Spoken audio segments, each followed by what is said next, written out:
ទៅលេងប្រទេសហុងគ្រីមួយខ្ញុំហីប៊ូដាប៉េសហ្នឹងដើម្បីទៅប្រទេសហុងគ្រីបានដូចគេដែរទៅរកព្រានយន្តហោះដើម្បីជិះយន្តហោះទៅចាដោយសារយើងជិះ fly បានគីឡូតិចអញ្ចឹងយើងត្រូវពាក់អាវឲ្យច្រើនជាន់នៅលើខ្លួនខ្ញុំហ្នឹងអាវ3ជាន់ហើយខោ2ជាន់តែដោយសារនៅលើភ្លើងក្តៅពេកដោះចេញសិនបដូរបថោហើយចង់ថប់ខ្យល់តែបញ្ជាក់ដែរតណៃកំសាន្តខ្ញុំមិនដែល smooth ទេរករ៉ាក់ទៅរហូតហ្នឹងតែខ្ញុំមិនដឹងថាបានថតភាពរករ៉ាក់ហ្នឹងទាំងអស់បានចូលអស់ទេអញ្ចឹងចាំមើលនៅក្នុងវីដេអូថាវារករ៉ាក់អីគេខ្លះគេខ្លះឡើងទៅស្លន់ស្លោទៅមាននឹកឃើញទៅថតអីអូខេ anyway យើងក៏មកដល់ពលានយន្តហោះពេលខ្ញុំទៅនឹងកន្លែងណាក៏គេតុបតែងដាក់ភ្លើងដាក់អីដែរដោយសារវាចិត្តគ្រីស្មាស់សូម្បីតែពលានយន្តហោះក៏ចែងចាំងដែរណាមកដោយសារខ្ញុំ check in online ហើយអញ្ចឹងអត់ត្រូវការ check in check អីគឺដើរមករក gate ហ្មងប៉ុន្តែនាំគ្នាមកឈរចាំនឹងវាដាក់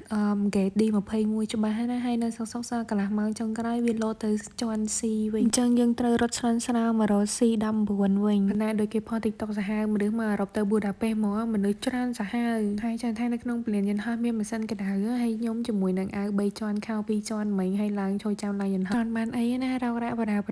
តែកំតាន់គិតរឿងហ្នឹងឡើងយន្តហោះសិនណាចាំគិតតទៀតប៉ុន្តែខ្ញុំបានបបពិសោធន៍ថ្មីជាមួយជា Ryan Air តាមពិតអ្នកនៅអឺរ៉ុបគាត់ជិះឡើងសឹកហើយគឺយើងអត់អាចបើយើងចង់អង្គុយជាមួយអ្នកដែលយើងស្គាល់គ្នាគឺយើងត្រូវបង់លុយថែមប៉ុន្តែបើអត់ទេគឺយើងត្រូវអង្គុយបែកគ្នាតែយើងចំណាំឃើញនៅក្នុង TikTok ថាមិត្តភាពយើងអត់ស័ក្តិសមជាមួយតម្លៃ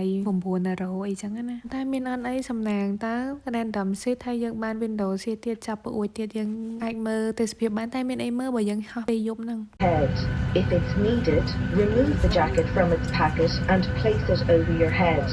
តែខ្ញុំធ្លាប់ឃើញតួស្រីក្នុងរឿងហ្នឹងពេលយន្តហោះគេហោះឡើងអីចឹងគេភ័យគេអីចឹងណាគេចាំដៃស្គាល់គ្នាទូប្រុសនៅយន្តហោះអីខ្ញុំអត់ទេណាខ្ញុំចូលចិត្តមើលពេលយន្តហោះហោះឡើងហ្នឹងហ្មងធ្វើមិនឲ្យដូចតួស្រីបើយើងទួញឈ្នាននេះហ្នឹងមុននឹងគិតថាមានទេសភាពអីនៅល្ងិតស្លុបហើយប៉ុន្តែមានណាមុនវាហោះដល់លើយ៉ាងណាក៏យើងឃើញទេសភាពប៉ុណ្នេះដែរ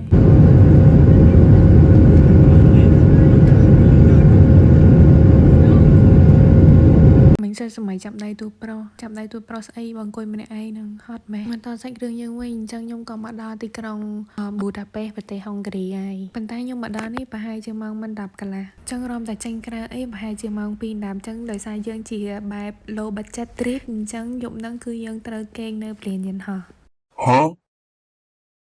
អត់និយាយលេងសើចទេទាំងអស់គ្នាគេនៅព្រានយន្តហោះមែនហ្នឹងគេនៅក្រោបគេដើរហ្មងតាមពិតទៅយើងអាចរងកៅអីរកអីគេមកប៉ុន្តែដោយសារខ្ញុំទៅនោះមនុស្សច្រើនហ្មងថាពលានគេធំហ្នឹងទាំងអស់គ្នាកៅអីមួយក៏អត់សល់ដែរអញ្ចឹងចម្រេះចុងក្រោយមិនមែនចម្រេះចុងក្រោយអត់មានចម្រេះហ្មងគឺនៅលើក្រោបលេងសើចណាមើលទៅក្រៅឃើញខ្នល់ហ្មងប៉ុន្តែមិនមែនមានតែគ្នាខ្ញុំទេគឺមនុស្សឡើងពេញពលានគេនៅក្នុងពលានហ្នឹងទាំងអស់គ្នាអញ្ចឹងយើងគេដែរទៅកុំឲ្យខាតថ្លៃស្ថានភាពមួយយប់តែលះបងភាពខ្មាស់អៀនហើយអស់ហើយហ៊ានណាដោះថ្មិញលុបមុខក្នុងពលានហ្មងដើម្បី ready ក្នុងការគេងនៅក្រោបខ្វល់អីច្រើនទេបើនៅនេះគេស្គាល់យើងហ្នឹងអញ្ចឹងយើងតាមតាណាលុបមុខដោះថ្មិញអីហើយចា ready ក្នុងការគេងនៅក្រោបតែសាច់គេគឺ1 ម៉ោងឯនេះម៉ោង1កន្លះជាងឯណាមិនឲ្យយើងគេងនៅនឹងមិនស្ងប់ទេគ្រាន់តែសារៈភ្នែកហើយណាមួយយើងខ្លាចបាត់រវ៉ាន់បាត់អីយើងផងនិយាយទៅសាច់ខ្ញុំគេងយ៉ាងច្រើនបានតែ3 ម៉ោងឯងហើយវាហើយកន្លះម៉ោងភ្ញាក់ម្ដងកន្លះម៉ោងភ្ញាក់ម្ដងចង់ថាយើងគេងវាមិនស្ងប់ទេ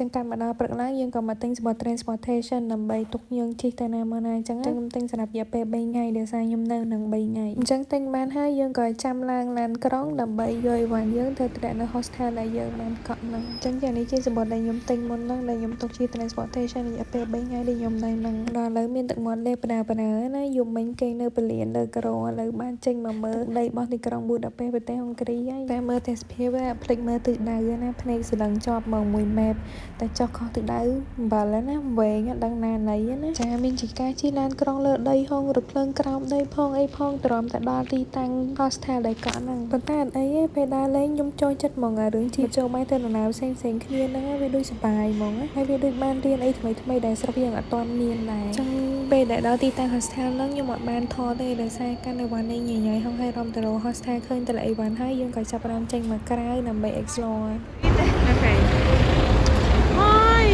មកពេលមកម៉ៅមែនតែលើទូរស័ព្ទថតវាមិនឈប់ពីមុខចឹងហ្មងមកវិញសូម្បីត្រាំក៏គេតែងគ្រីស្មាស់ដែរណាទាំងអស់គ្នា Finally យើងមកដល់ហើយ best spot នៅក្នុងប៊ូដាប៉េសខ្ញុំមិនដឹងនិយាយរៀបរាប់អីទៀតទេដោយសារខ្ញុំមិនសូវស្គាល់ដែរចឹងមានតែមើលវីដេអូខ្ញុំទៅជប់សិនប៉ុន្តែភ្លេចប្រាប់នៅនេះកន្លែងប្រាសាទហ្នឹងពេលយប់ស្អាតជាងពេលថ្ងៃទៀតពីច្រើនល្បីគេថតរូបតែពេលយប់ច្រើនជាងចាំខ្ញុំដាក់វីដេអូពេលយប់ឲ្យមើលដែរ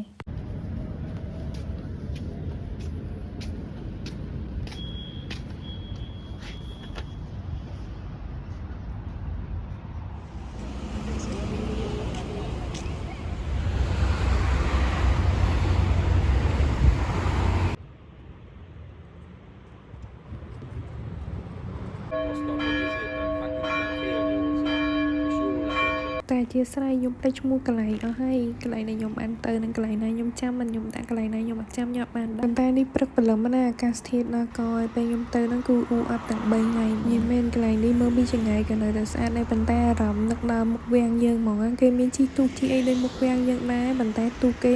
ថ្លៃសាហាវចង់ថានេះមេឃចង់អាប់ហើយវាស្អាតប៉ុណ្ណឹងហើយយើងមើលពីចង្អែទៅចុះបើសិនជាបើកថ្ងៃមកចាំងព្រះអាទិត្យនឹងស្អាតយ៉ាងណាគឺតែអ្នកមានស្នេហាចល័យគេណាតតែចាក់សោស្នេហាឯងមិនស្នេហាគេ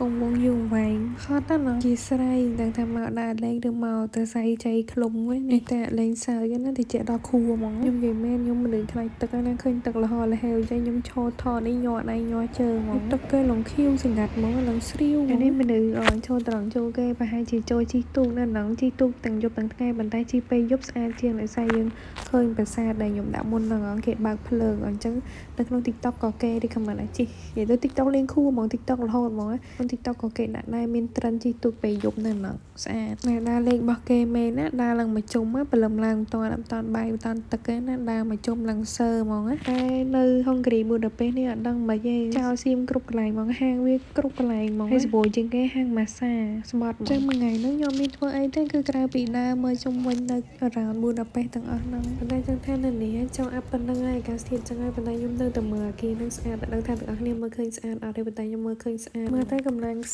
សោយដើរលេងទៅមុខក៏ចាប់ផ្ដើមឡើងទៅលើត្រាំដើម្បីទៅរកអាហារពេលព្រឹកនិងពេលថ្ងៃគូបញ្ចូលគ្នាដោយសារ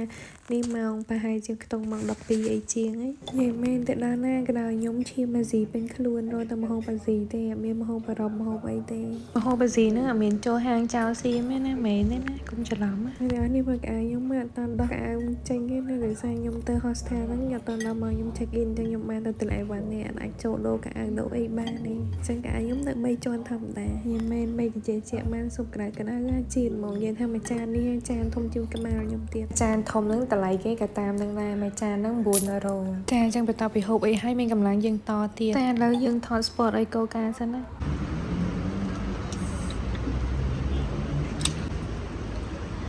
ប៉ុន្តែរសជាតិនេះឆ្ងាញ់របស់គេកូកាលីក្រូចឆ្មាខ្ញុំអត់ដែលសាកខ្ញុំអត់ដែលភ្លក់នៅខ្មែរហ្មងចង់ថាដាក់ទៅវា fresh សាហាវប៉ុន្តែឆ្ងាញ់ណាស់មួយកំប៉ុងនេះចិត្ត2 €និយាយថាឲ្យតែស្រុកគេស្អាតហើយយើងមើលពីជ្រុងណាក៏ស្អាតមើលតែផ្លូវឡានជិះហ្នឹងក៏ស្អាតហើយមេឃចូលអាប់តិចចូលអាប់ល្ងិតមិនក៏នៅតែឃើញស្អាតខ្ញុំអត់យល់ទេអញ្ចឹងខ្ញុំក៏ដើរ around ហើយទៅរកមើលវត្ថុអនុស្សាវរីយ៍តិចតួចឬក៏បកទៅ hostel ហើយក៏ចេញកាត់មកដល់ពេលយប់ម្ដងទៀតអញ្ចឹងដូចខ្ញុំនិយាយនៅខាងដើមអញ្ចឹងដោយសារចិត្តគ្រីស្មាស់អញ្ចឹងយប់ឡើងគឺយើងត្រូវទៅមើលសារគ្រីស្មាស់អញ្ចឹងសារគ្រីស្មាស់នៅណាក៏មានដែរឲ្យតែនៅអឺរ៉ុបពេលចិត្តគ្រីស្មាស់អញ្ចឹងហើយនៅប៊ូដាពេសនេះសារគ្រីស្មាស់គេឡើង2 3 4 5កន្លែងហ្មងឡើងច្រើនកន្លែងហ្មងអញ្ចឹងវាលក់ស្អាតនឹងស្តៀងគ្នាអីដែរអញ្ចឹងសកម្មភាពខ្ញុំនៅប៊ូដាពេសថ្ងៃទី1មានតែប៉ុណ្្នឹងឯងគឺដើរ around Christmas market ហើយយើងក៏ទៅប្រចាំទៅរោជាមួយនឹង The Moon រូបព្រះច័ន្ទធំមួយដែលគេល្បីនៅ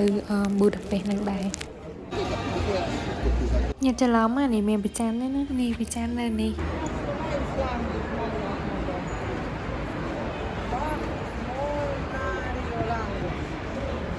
ប៉ុន្តែមុននឹងត្រឡប់ទៅកន្លែងគេងវិញពួកខ្ញុំក៏ទៅមើលអាគារដែលពួកខ្ញុំមើលពីថ្ងៃដែលពេលយប់គេបើកភ្លើងអញ្ចឹងហើយតែសារនៅល្បីពេលយប់ជាងអញ្ចឹងពួកខ្ញុំបកត្រឡប់ទៅមើលអាគារទាំងអស់ហ្នឹងនៅពេលយប់វិញពេលថ្ងៃវាស្អាតជាមួយនឹងអាប់ឯណាហើយពេលយប់វាស្អាតមួយបែបទៀតហ្មងគាត់ថាពេលព្រឹកកន្លងដែរអាគារហ្នឹងវាចេញមកមួយបែបផ្សេងហើយពេលថ្ងៃគ្រាន់តែគេបើកភ្លើងជះមកវាស្អាតមួយយ៉ាងទៀតហ្មងចឹងថ្ងៃទី1នៅប៊ូដាពេសកម្មភាពខ្ញុំមានតែប៉ុណ្្នឹងឯងកុំឲ្យវីដេអូវែងពេកប្រហែលជាមានវីដេអូក្រោយសម្រាប់ថ្ងៃទី2និងទី3ទៀត See you bye